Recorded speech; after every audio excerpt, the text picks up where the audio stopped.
Bien-aimé, que notre Seigneur et Sauveur Jésus-Christ t'accorde la grâce afin que tu sois enraciné et fondé dans la vérité que nous ne cessons de distiller dans les réseaux sociaux au travers des différents messages.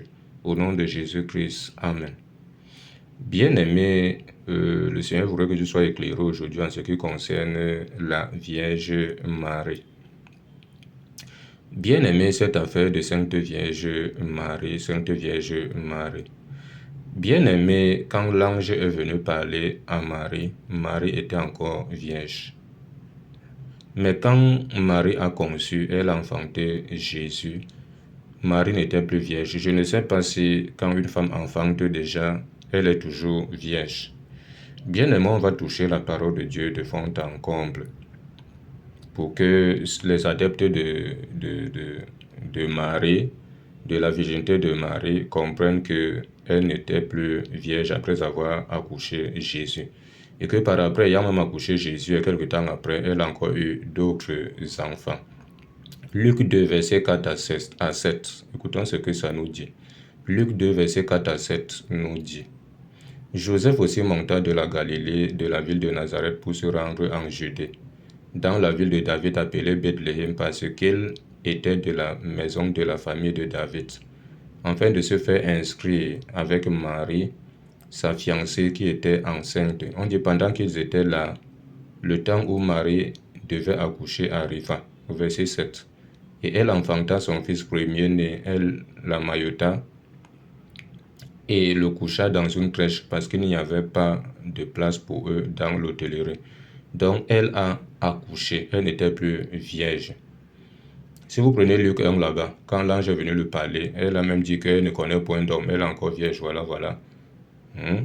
Là, en ce temps-là, elle était encore vierge, mais quand elle a conçu, elle a enfanté, Jésus n'était plus vierge. Il faut que nous comprenions cela. En dehors de Jésus, elle a eu d'autres enfants. Avec Joseph, voici ce que Matthieu 13 nous dit, du verset 53, je crois, jusqu'au verset 56. Matthieu 13, du verset 53 au verset 56, nous dit. On dit, lorsque Jésus eut achevé cette parabole, il partit de là, s'étant rendu dans sa patrie, il enseignait dans la synagogue, de sorte que ceux qui l'entendirent étaient étonnés et disaient, d'où lui viennent cette sagesse et ces miracles? N'est-ce pas le fils du charpentier? N'est-ce pas Marie qui est sa mère, Jacques, Joseph, Simon et Jude? Ne sont-ils pas ses frères? Et ses sœurs ne sont-elles pas toutes parmi nous? D'où lui viennent donc toutes ces choses? Donc Jésus avait les frères et les sœurs. Donc Marie a eu d'autres enfants en dehors de Jésus. Comment donc une femme qui a eu d'autres enfants en dehors de Jésus? On continue à dire que Sainte Vierge Marie. Attention, ne mélangeons pas tout. Ne mélangeons pas la parole de Dieu avec notre compréhension erronée.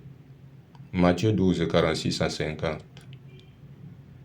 Écoutons ce que Matthieu 12, verset 46 à 50 nous dit. Matthieu 12, 46 à 50 nous dit, on dit, comme Jésus s'adressait encore à la foule, voici sa mère et ses frères qui étaient dehors cherchaient à lui parler. On dit, voici ses frères, sa mère et ses frères. J'insiste encore là. Parce que quelqu'un m'a dit là-bas que non, quand on parle de ses frères là-bas, ils sont ses frères en Christ. Non, ça n'a rien à voir avec ça. On continue au verset 47. On dit, quelqu'un lui dit, voici ta mère et tes frères sont dehors et ils cherchent à te parler. Sa mère et ses frères, Marie, qui était sa mère selon la chair, et ses frères selon la chair, veulent lui parler. Au verset 48, on dit, mais Jésus répondit à celui qui le lui disait, qui est ma mère et qui sont mes frères? Puis étendant la main sur ses disciples, il dit, voici ma mère et mes frères, car quiconque fait la volonté de mon Père qui est dans les cieux, celui-là est mon frère et ma sœur et ma mère. Voilà. Là maintenant, il étend sa main sur ses disciples parce que il dit que quiconque fait la volonté de son Père qui est dans les cieux, celui-là qui est sa sœur, son frère, sa mère.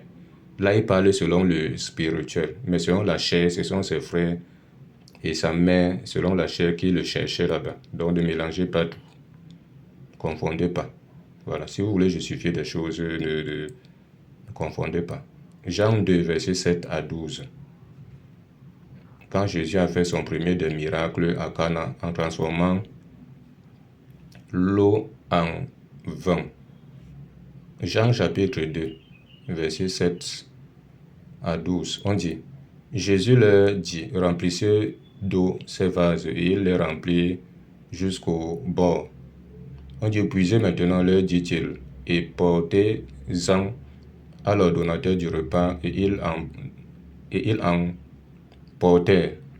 On dit, quand l'ordonnateur du repas eut goûté l'eau changée en vin, ne sachant d'où venait ce vin, tandis que les serviteurs qui avaient puisé l'eau le savaient bien, il appela l'époux et lui dit, tout homme sait d'abord le bon vin, puis le moins bon, qu'on s'est enivré. Toi, tu as gardé le bon vin jusqu'à présent. On dit, tel fut à Cana, en Galilée, le premier des miracles que fit Jésus. Il manifesta sa gloire, et ses disciples crurent en lui. Au verset 12.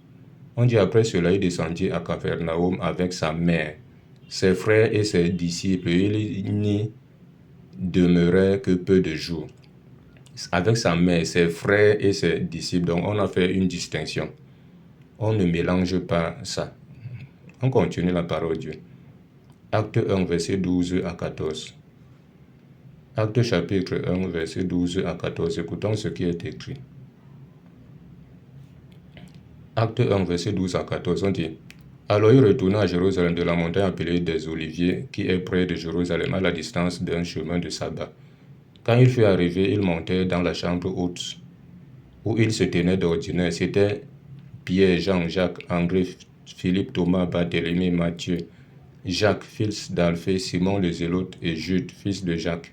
On dit tous d'un commun accord persévérer dans la prière avec les femmes. Et Marie, mère de Jésus, et avec les frères de Jésus. Voilà, donc Jésus a eu d'autres frères. Marie a eu d'autres enfants. Il faut que cela soit clair, ne mélangez pas. Donc voilà ce qu'il fallait que nous partageons encore une fois de plus aujourd'hui. Dans la paix du cœur, la paix de l'esprit, au nom de Jésus-Christ. Amen.